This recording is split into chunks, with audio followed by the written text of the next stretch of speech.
Ogonya anyara lego komenya owara hero Yesu onyuma western but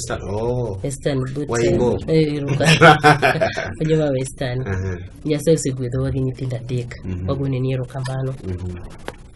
Amen. Koro jatich Nyasaye dhano osebedo ka bende go mondo ilosi kod yien loluti achiel kachiel kendo Nyasaye timo ng'wono ma bende inenori kaluwore kod wende ma samoro mana weri ka in Mombasa kanye lakini wer to choponegi lakini in iwuon to pok inenori kuomgi achiel kachiel. Omiyo chenro ma jotich en chenro bende waromo gi jotich Nyasaye e migepe mopogore opogore kata jayo kanisa waluongo ni jotich Nyasaye. Koro kwachako achiel kachiel nitie wende ma bende nisewero kata chien kacha chande ma bende ne owinjore ahinya ni malito siko. Malito siko ana winje chon kata no en wanyalo romo kinde moro achiel. Nyasaye osetimo kinde mwaromo. Koro kwadoko e wer achiel kachiel wadhi wer matut. Ere fwenyruok mane odonjo ni kuom wer ni momiyo ni wer manyalo miyo ng'ato nyalo mana parore modugo ng'e ngimane e yo machalo kama. Thuole mari. Erokamano. Malito siko ne en wer mar ngimana kana were.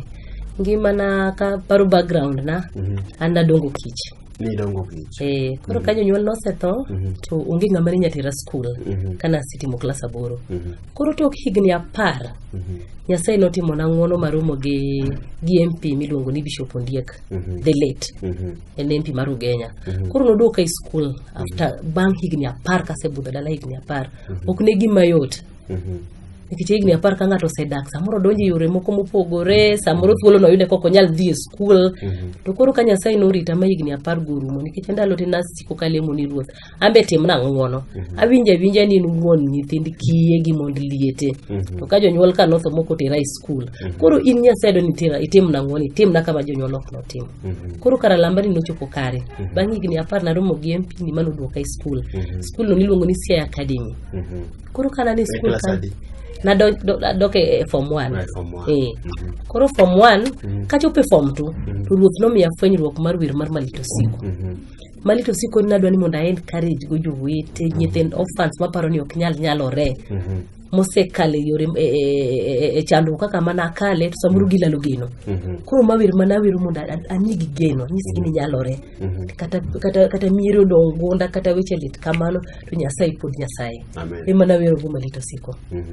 Okinyi makawuono mebe samoro ng'ato pod kale matek samoro pod kale malit samoro ng'ato korko dong nyathi kich kawuono samoro ng'ato dongo to pok nofwenyo ni kama itiere cha en nyathi kich kisani ncho winjo nyaka yo machielo ng'ato nyalo bedo nyathi kich to en gi jonyuol te which means jonyuol we kawo responsibility mag nyithindo koro nyathi dongo ka kich jalo makale gi machalo kama kata jalo ma samoro we nyathi ne chalo nyathi kich to entie ere yote nyalo bedo kalo kod fwenyruok madonjo ni kokalo kuom wer machalo kama adana par moko ngado na wuogi nyathi modong kich ne mondi adona nyise ne ya ni gimora mora nyalore kuom Yesu Kristo okwongo fwenye Yesu Kristo kaka jawar kiti Nyasaye ka wadwaro gimoro kuom nyaka waringwa kuom mondi koro kose fwenyo ni Yesu Kristo nitie to podhe bade to kichonu maruma Nyasaye no bro timo ne adwa no ka mfano kata kaka notimo na wachni mama nika higni 10 gi te ka Nyasaye pod ne nyabedo jakore karambe mara ni nyalore koro adwa ni gijiwre to janyuol mowe nyathi chandore mok nyal rito nyathine en wach malita ahinya kendo no yud kume nyim Nyasaye nikech gimo mi Nyasaye mi nyathi en gi responsibility monego kaw onego go kata tong to ne ni nyathine ni ogo kumoro to kowe nyathi elwet nono mano wach malit en nyathi bro inyore malit ne jana manena kaka nase wacho ni wan jatich Nyasaye Rosemary Ogonya wacho nyinga achiel kachiel kendo apani winjo wacho gino mano miyo no donjo ne kata fwenyruok no donjo ne no wacho ne nyathi to bang higni 10 no po ka Nyasaye otimone ng'wono kendo chako dok e skul omiyo no paro ne nyathi duto te ni malito siko to kata kamano no ma chenro ma jotich kama bende on gi wer achiel kachiel mapako Nyasaye ka gigoyo dhowa gigmit ma Nyasaye oketo chunygi kendo keto kuomgi omiyo medikete mana e Lolwe TV. Jatich Nyasaye ka pod odhi mbele nitie wende miwero mang'eny nitie wer michako wero mawacho ni kwe kende ng'eni sama wacho ni kwe kende maybe temo kono ng'an gik mang'eny kono ng'ato kik tim en apio to ng'ato nyalo koso ni miwach ni kwe wera ne mondi matin kwe ane mondi ito kana samoro ng'ato kalo ni akalago ng'eyo asokonya jatich Nyasaye wero ni kwe kende to sekoso di jatich Nyasaye ere kaka ma ng'ato nyalo bedo convince ma winjo to nyalo kama kwe kende ni wuoyo ni kata mo wacho ni en wach maber manade ka jowete odak kwe amen tinyiso wani ruodhwa Yesu Kristo be en ruodh kwe. Amen. Kora nagombo go mani kwe ng'ato nego bed gi gimoro amora kata wach matek mikale to manye kwe mar Yesu Kristo. Amen. Nikech inyakale wach matek to Nyasaye omiyi kwe. Ibro kale wach no miloye. Gi dho kisungu luongo ni it is a secret weapon ma ng'ato nyalo godo. Gir lweny mopondo. Inyalo cho gi kwe. Amen. Tiende niya, andire moro nitie wach moro malit manomaka. Sama ni kwe kende obiro to jomoko noparo ni nago siasa. Mabeji mama ni wero ni wakwe nade tikwalo wa kura. You relate gi wach siasa. It was 2013. 2013. Tanu kwe kende ni nofenyore na Nyasaye notimo na ng'wono madhi e college Great Lakes atimo theology. Ajaya wach Nyasaye kata wer kama. Amen. In pastor. Koro kana dhi school to kanyo be Nyasaye notira yor ng'wono nang'isi ni an Nyasaye osebedo jakora e wach somo kaka ne background na chalo. Koro kana tieko kana dhi academy kama nadoke cha. To kana dhi Great Lakes to be ne mana kuom jatich Nyasaye moro iluongo ni Kamiruka. Professor Kamiruka. Nalamo Nyasaye ni koro sama setieko form 4 ni ruoth. Ine minge kamitera anya tikitani lweti. Kora dwani mondo ane okang' machielo. Kara jakadongo Nyasaye ok tem. Amen. Be kikwa wuoya weni kichunjowa. Nyasaye notimo na ng'wono after 1 year. Kasimba moro no ywak. Ng'ama kia. To nwa kasegolo malito siko kero namba na nentie malito siko. To kara ne professor ni no onyio sidina to dio neno namba na. Koro chieng' moro no gocho na. Ni Rosemary agocho ni ka Great Lakes University okang'ei takao namba ni CD. To Nyasaye nyisa ni bi mondi ibie college wa mondi bisom kodwa. Amen.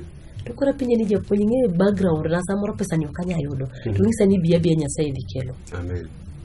Koro chieng' manarome gi japuonj ne chieng' manotera e college to na bedo registered machako somo. Somo kanyo for 2 years diploma in theology. Koro sida obedo ni sama wadwa graduate to no kan fees chane pok orumo te aparo ne bedo no geno Nyasaye yore moko mok notimore gi sechego.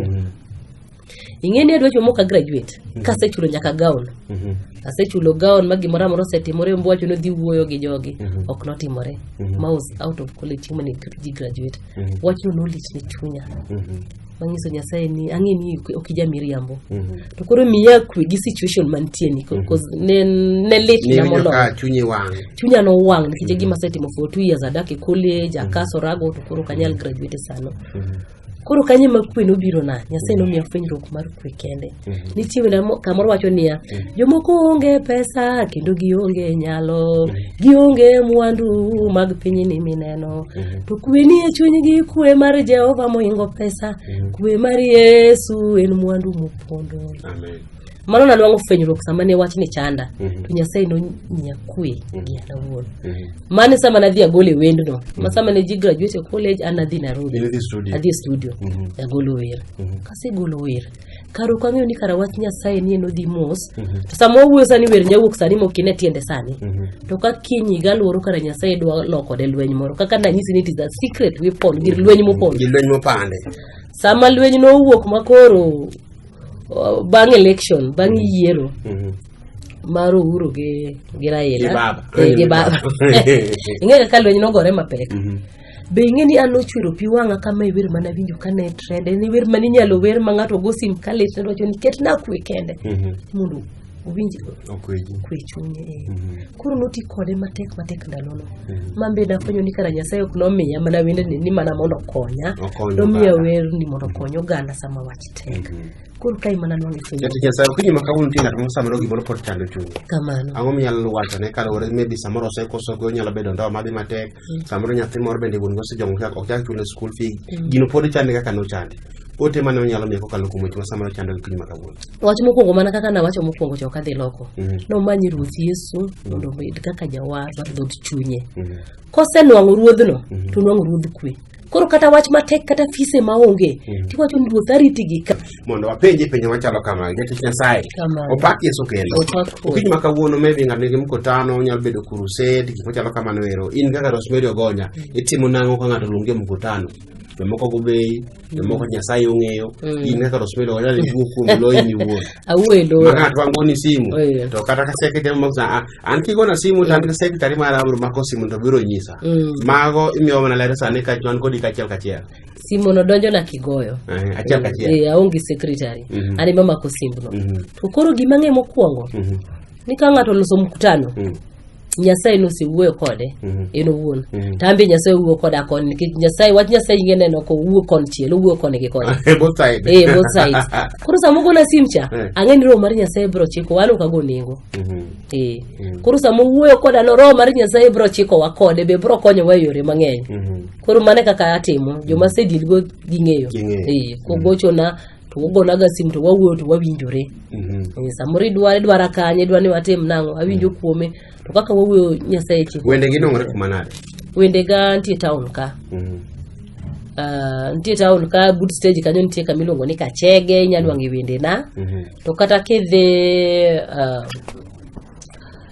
ka Kenya Power kilo Kenya Power mano e Kisumo ka Kisumo ka magintie ati Mombasa bende mi jolok char bende winji Nairobi bende winji koro gima jolok char gi otim ka gidwaro nikech samoro uso mati uso hard copy no bedo matek e YouTube ayudora mang'eny la kuto gidi ko nyingi gindika ndika nyinga Rosemary Ogonya ma Rose Ogonya yuda samoro ginya dwango CD kono itadwa ni mondo wach Nyasaye to chop negi achiel kachiel maybe namba ni mar simu koro nyalo wacho ngo jomoko nyalo manyi badaye wacho negi gibi 0722 nenga manege kalamu ndiki 0722 97 46 84 nuana di chel kendo 0722 ndiye mokondiko ga mos iro ibro wacho ni beg gido 0722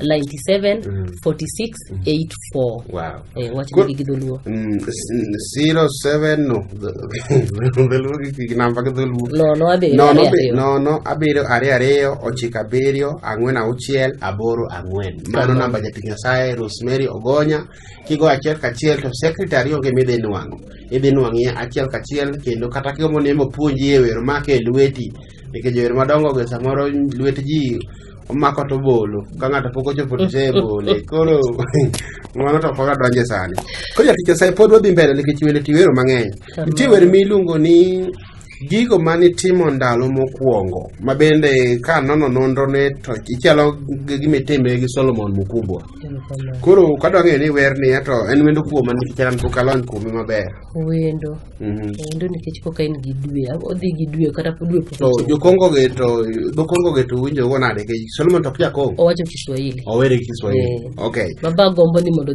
joma winjo dhi omanya gi sani mondo giwinjane gin magi bro gosim kaka giwacho ni jakadongo manyo wendo kapo kodhi maber en fanyruok mane ma en go makando dhi winjo wendo kata ng'ato pok omanye to ng'eyo gima dhi manye kanyo e wendo no wacho ni gigo mane time ndalo mokwongo ruoth pod inyalo timo gi kawuono te wachno jatich Nyasaye Abakuk wuoye Abakuk 3:2 ma wacho ni ruoth Nyasaye asewinjo humbi kendo timbeni miya luoro chaki tim timbeni machon ka Nyasaye chako timnwa timbe machon go kendo to Nyasaye ni be Nyasaye mok lokre